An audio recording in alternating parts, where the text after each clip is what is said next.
पाक आर्मी को जॉइन करने का कैसे ज़हन में आया? मेरी अर्ली एजुकेशन जो है वो कॉन्वेंट स्कूल्स की थी और आर्मी पब्लिक स्कूल्स। सबसे पहले मैंने बीए किया प्राइवेटली जर्नलिज्म में and I got very good marks in that as well. और वैसे मैं बताता चलूँ क्लास 1 से लेकर 9 तक मैं हमेशा क्लास में फर्स्ट आया हूँ। एमए मुझे मिला, लाइब्रेरी एंड इंफॉर्मेशन साइंस का सब्जेक्ट मिला। That was compulsion, it was not my choice, but I did it and I got gold medal in that. जो फौजियों की लाइफस्टाइल है, हर चीज़ हम लोगों से बेहतर होती है। नहीं, it's not like that, everybody is good. उसकी रीज़न ये है कि when we are too young 19-20 years we join army. At that time हम लोग जो होते हैं बहुत इमेच्योर होते हैं, ग्रोइंग एज होते हैं, बच्चे होते हैं, लर्निंग स्टेज होती है, ठीक है। सुबह फजर के टाइम पे उठ के नमाज़ पढ़नी होती है, उसके बाद पीटी ग्राउंड में जाना होता है, वहाँ एक्सरसाइजेस करनी होती है। Then we have to come back, take a shower in a specified time. अच्छा सर, मुझे ये बताएं कि कभी आपको प्यार हुआ?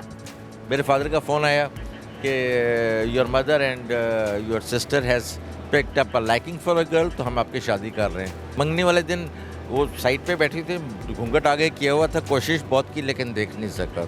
अस्सलाम वालेकुम, एनपीजी मीडिया के साथ मैं हूं आपकी होस्ट सिद्रा अफजल और इस वक्त मेरे साथ मौजूद हैं मेजर रिटायर्ड शाहिद अली खान। तो आज हम जानेंगे उनसे उनकी लाइफ से मुतालिक कि कभी उन्हें प्यार हुआ और उनकी क्वालिफ़िकेशन क्या है, और नई जनरेशन के लिए जो पाक आर्मी को ज्वाइन करना चाहती है उन्हें क्या टिप्स देना चाहेंगे, क्या एडवाइस देना चाहेंगे। अस्सलाम वालेकुम सर। वालेकुम अस्सलाम। सर कैसे हैं आप? अल्हम्दुलिल्लाह, थैंक यू। सर बहुत शुक्रिया, आपने हमें टाइम दिया। You are welcome. सर मुझे ये बताएं, थोड़ा सा अपनी लाइफ के बारे में बताएं, आपकी क्वालिफ़िकेशन, आपने क्या क्या पढ़ा, कहाँ कहाँ से पढ़ा, एंड देन पाक आर्मी को ज्वाइन करने का कैसे जहन में आया? मेरी अर्ली एजुकेशन जो है वो कॉन्वेंट स्कूल्स की थी और आर्मी पब्लिक स्कूल्स। पहले ज़माने में उसको कैंट पब्लिक स्कूल कहा करते थे। उसके अलावा कॉलेज मैंने एफएससी तक किया, उसके बाद मैंने आर्मी ज्वाइन कर ली। आर्मी ज्वाइन करने के बाद जैसे जैसे मुझे मौका मिलता रहा मैं अपनी एजुकेशन में इजाफा करता रहा। सबसे पहले मैंने बीए किया प्राइवेटली जर्नलिज्म में and I got very good marks in that as well. और उसके बाद फिर मैंने सॉफ्टवेयर इंजीनियरिंग की, 1 साल की पीजीडी कहलाती है वो, ठीक है। उसमें मैंने टॉप पोजीशन हासिल की, I got gold medal in that. और वैसे मैं बताता चलूँ क्लास 1 से लेकर 9 तक मैं हमेशा क्लास में फर्स्ट आया हूँ। सर ये कोई आपकी वो क्या बोलते हैं ख़ानदानी जहानत है या आपके अंदर ये डेवलप हुई? नहीं, it's not like that because I am the only one जो पढ़ाई में इस तरह से था। अपने बहन भाई, मेरे सारे बहन भाई पढ़े लिखे हैं माशाल्लाह, बट एक पैशन होता है कि इंसान का शुरू से ही पढ़ना, जानना, अवेयरनेस, वो मेरे अंदर शुरू से इनबिल्ट था। अल्लाह ताला की तरफ से गॉड गिफ्टेड था and I kept studying till the time army की तरफ से मुझे ऑफ़र हुई एमए करने के लिए फॉर द फर्स्ट टाइम।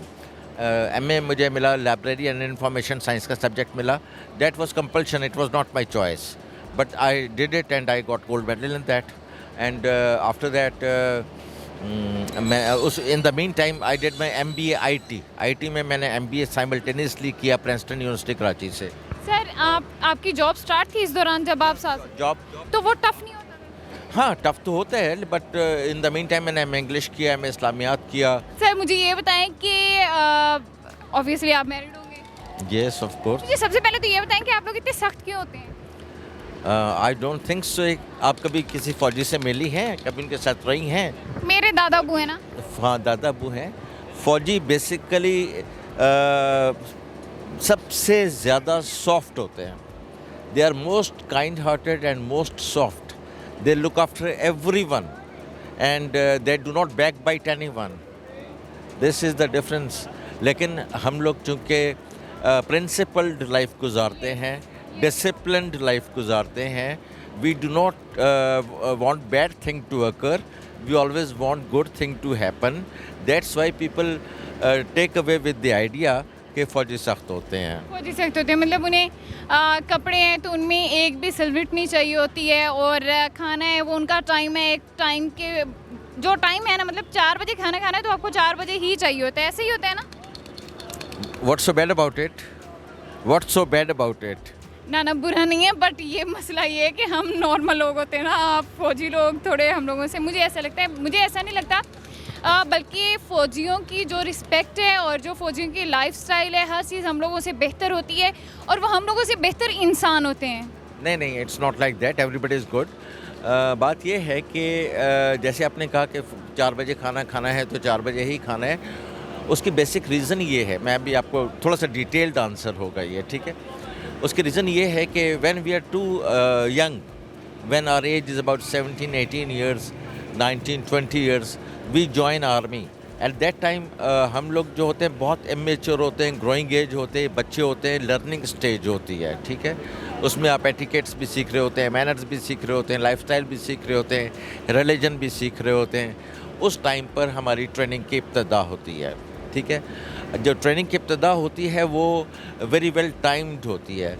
सुबह फजर के टाइम पे उठ के नमाज़ पढ़नी होती है, उसके बाद पीटी ग्राउंड में जाना होता है, वहाँ एक्सरसाइजेस करनी होती है। Then we have to come back, take a shower in a specified time, and then we go for a breakfast, that is also in a specified time. अगर उस टाइम से 1 मिनट आगे पीछे हो जाए तो वो मिस आउट हो जाता है। Then we have to go to classes, वहाँ जाके अपने स्कूलिंग करनी होती है। उसके बाद हम प्रैक्टिकल में आ जाते हैं, फिर लंच पे आते हैं। इसी तरह से रात गए तक हमारी रूटीन फिक्स होती है, ठीक है। फॉर 2 ईयर्स कंसेक्टिवली हम लोग इस रूटीन के मुताबिक चलते हैं। उसके बाद when we become officer and we join the unit, तो वहाँ पे भी रूटीन होती है, ठीक है। सुबह सुबह हम उठते हैं, जाते हैं, पीटी करते हैं, वापस आते हैं, शावर लेते हैं, नाश्ता करते हैं। Then we go to the office at 8 o'clock। उसके बाद 2 बजे तक वहाँ रहते हैं, फिर वापस आते हैं, फिर शाम को गेम्स पे जाते हैं, तो फिर आते हैं, रात को अपनी बीवी बच्चों को टाइम देते हैं। तो एक रूटीन लाइफ होती है ना, तो दैट्स वाई। मैं एक सवाल शामिल करूंगी। आप जब वहाँ पे होते हैं और जब आप घर आते हैं तो क्या चेंजेस आती हैं, चेंजिंग क्या होती है उसमें? ऑफिस टाइम के बाद जब घर आते हैं चेंजेस क्या होती हैं? चेंजेस ये होती हैं कि जैसे हम घर में आते हैं तो हमारे चेहरे पे स्माइल आ जाती है। अपने बच्चों को देखते हैं, अपनी वाइफ को देखते हैं, उनसे बातें करते हैं, हम अपने आप को रिलैक्स और कंफर्टेबल फील करते हैं। बिकॉज सारा दिन इंतहाई टायरिंग किस्म का, डिफ़िकल्ट किस्म के काम हमें करने पड़ते हैं, मल्टी डायरेक्शनल काम करने पड़ते हैं, तो अच्छा लगता है। सर आपके बच्चों को आपसे कितना डर लगता है? वो रिस्पेक्ट होती है बट हम बच्चे ये समझते हैं कि हम डरते हैं इस चीज़ से। बच्चे भी उठ के चले गए, वरना बेटा कम हियर, कम हियर। आप खाला को बताओ कि आपको बाबा से कितना डर लगता है? बहुत ज़्यादा। नहीं नहीं, सच्ची बताओ। जब बाबा डांटते हैं तो इतना नहीं लगता, लेकिन जब बाबा सीरियस हो जाता है तो बहुत लगता है। अच्छा, आप इधर आके बैठे ना। He is my grandson. अच्छा, बाबा कितना डांटते हैं? आजकल तो इतना नहीं डांट रहे, छोटे भाई को ज़्यादा डांट पड़ती है। कैसे डांटते हैं? बदतमीज़ी करता है, चीज़ लेके भाग जाएगा, वापस नहीं देगा, छुपा देगा। तो बाबा जब डांट रहे होते हैं तो आपका क्या रिएक्शन होता है? मुझे डर नहीं लगता, क्योंकि मुझे बाबा मुझे प्यार से रखते हैं, और वो ओवर हो जाता है तो उसको डांट पड़ती है। उसको डांट पड़ती है? मुझे नहीं पड़ती। आपको नहीं पड़ती? आपको क्यों नहीं पड़ती? मैं बात मानता हूँ। आप बात मानते, वो बात नहीं मानता? बिल्कुल भी नहीं। आप क्या करते हो? वो छोटा है ना। वो छोटा भी है और बदतमीज़ी बहुत करता है। नहीं, बदतमीजी बहुत बदतमीजी नहीं कह सकते, वो खेलता है। अच्छा, तो आपको बाबा जैसा बनना है? Of course. Of course. कैसा इंसान बनना है? आर्मी में जाना है, मेजर बनना है, या एयरफोर्स का पायलट बनना है। एयरफोर्स का पायलट बनना है आपने? पायलट क्यों बनना है? आपने डॉक्टर बनने का क्यों नहीं सोचा? आपने ये क्यों नहीं सोचा कि मुझे इंजीनियर बनना है? आपने ये क्यों नहीं सोचा कि मुझे अब्रॉड जाना है? मुझे आर्मी का मेजर इसलिए बनना है क्योंकि आर्मी मुझे अच्छी लगती है, फायरिंग अच्छी लगती है, गन्स अच्छी लगती हैं। तो उन गन से आपने पाकिस्तान की खिदमत करनी है, पाकिस्तान को सेफ रखना है। जी। पाकिस्तान के लिए कोई एक message? Everybody should live with piece, ये मैसेज दो। Nobody is gonna listen. चलिए, थैंक यू। अच्छा सर, मुझे ये बताएं कि कभी आपको प्यार हुआ? Good question. असल में हर इंसान की लाइफ का एक डिफरेंट पैटर्न होता है। मैं जब छोटा था, मेरे फादर भी आर्मी ऑफिसर थे, तो हम लोग ईस्ट पाकिस्तान चले गए। वहाँ से मेरी स्कूलिंग का आगाज़ हुआ कॉन्वेंट स्कूल्स में, फिर हम पाकिस्तान आ गए, फिर यहाँ पे पढ़ते रहे। जब मैं एफएससी में पहुँचा तो उस वक्त वो ग्रो अप होता है, and that is the age when you fall in love with someone. तो उस वक्त हम चले गए ट्रेनिंग करने आर्मी की। वो 2 साल इंतहाई टफ ट्रेनिंग होती है आर्मी की। वहाँ से आते ही मेरी फ़र्स्ट पोस्टिंग हो गई Azad Kashmir Leepa valley, which is in a very very far flung area. वहाँ पहुँचना ही बहुत डिफ़िकल्ट होता है। I spent my 2.5 years there, and after that हम लोग आए तो वो सूरतगढ़ बॉर्डर पे चले गए, वहाँ से वापस आए तो मेरे फादर का फ़ोन आया पब्लिक वो क्या कहते हैं पीसीओ पे। उस ज़माने में फ़ोन शोन ज़रा नहीं होते थे। अब मैं अब यही बात करने लगी थी कि क्या फेसबुक पे कोई लड़की नहीं मिली? नहीं, फेसबुक की बात नहीं कर रहा, मैं आपको यूथ की बात कर रहा हूँ। मेरे फादर का फ़ोन आया कि your mother and your sister has picked up a liking for a girl, तो हम आपकी शादी कर रहे हैं। तो इस तरह से शादी हो गई। बस शादी होगी? मतलब आपने देखा भी नहीं होगा? नहीं नहीं, मैं तो एक्सरसाइज एरिया में था। आपने फर्स्ट टाइम अपनी वाइफ को शादी वाले दिन देखा? हाँ, मंगनी वाले दिन वो साइड पे बैठी थी, घूंघट आगे किया हुआ था, कोशिश बहुत की लेकिन देख नहीं सका था। सर आपने कोशिश की? हाँ। वो अपने वो सख्त वाले रूप से बाहर निकल के कि हाँ मेरी पार्टनर है, मुझे इसको देखना है? नहीं। ठीक हो गया, चलिए thank you so much sir, आपने हमें अपना टाइम दिया। और कोई मैसेज? एक मैसेज फॉर पाकिस्तान, मैं चाहता हूँ कि इस मुल्क में अच्छे और नेक लोग हुकूमत में आएँ, करप्शन का ख़ात्मा हो और करप्शन का मुकम्मल तौर पे ख़ात्मा होना चाहिए। जो हुकूमत हम आवाम से टैक्सेस के ज़रिए पैसा इकट्ठा करती है, टैक्स आपका एक गरीब से गरीब चौकीदार, रेडी वाला, हर आदमी टैक्स पे करता है। Because once we buy something from the market we pay GST and otherwise there are so many taxes. आप मोबाइल फ़ोन में 100 रुपये का बैलेंस डलवाते हैं, उसमें भी tax. This is our money, we are spending because we want our country to have a better living standard like other developed countries. But it's most unfortunate कि हम लोगों का खून पसीने का पैसा जो इकट्ठा होकर गवर्नमेंट में जाता है, तो गवर्नमेंट के जो करता धरता लोग होते हैं, बिलखसूस सियासतदान, हुक्मरान, ब्यूरोक्रेट्स में चपरासी के लेवल तक, they everybody eat up that fund. ठीक है, सड़क बनानी है, अगर 100 रुपये की सड़क बनती है तो 200 रुपये में बनाएंगे। ठीक है, सिमिलरली ब्यूरोक्रेसी में आप चले जाते हैं, वहाँ एक ग्रेड 22 के ऑफिसर से लेके एक चौकीदार तक, एक कासिद तक कल जो शख्स है, वो तनख्वाह तो हुकूमत से लेता है काम करने के लिए, लेकिन वो काम करते हैं रिश्वत लेके। ठीक है, रिश्वत के बगैर वो लोग काम नहीं करते। आई विश अभी जो इस वक्त हमारे मुल्क की सूरत हाल है वो बहुत बुरी है। ठीक है, बहुत बुरी क्यों है? क्योंकि इस वक्त there is a war going on between right and wrong, अच्छाई और बुराई के बीच में इस वक्त इस मुल्क में जंग चल रही है। तमाम बुराइयां अल्हम्दुलिल्लाह एक साइड पे हो चुकी हैं, अच्छाई एक साइड पे हो गई है।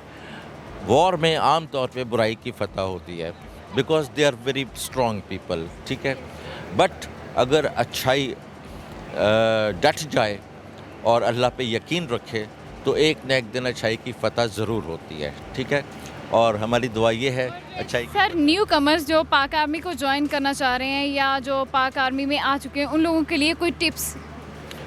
दे शुड कीप वर्किंग हार्ड। और अब ज़माना चेंज हो चुका है बिकॉज पिछले 20 सालों में जितनी तरक्की इस दुनिया ने की है, नॉट पाकिस्तान, लेकिन उसके समरात हमें भी मिल रहे हैं।